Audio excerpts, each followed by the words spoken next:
Lumago ng 6% ang ekonomiya ng bansa magmula nang maupo si Pangulong Ferdinand R. Marcos Jr. sa pwesto noong 2022.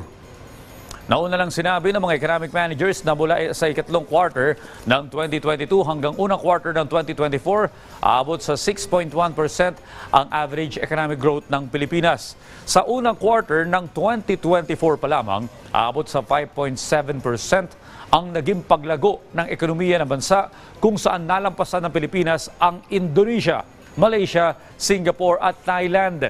Ayon sa Development Budget Coordination Committee, inaasahang aabot ng 6 hanggang 7% ang magiging GDP growth ng bansa ngayong taon at inaasahan rin na lalawak pa ito sa pagitan ng 6.5 hanggang 7.5% pagsapit ng 2025. Ayon kay NEDA Secretary Arsenio Balisacan, habang patuloy na nagpapakita ng paglago ang ating ekonomiya, makatutulong na mapanatili ang paglago ng ekonomiya ng bansa tulad ng pagdevelop sa ating mga infrastruktura.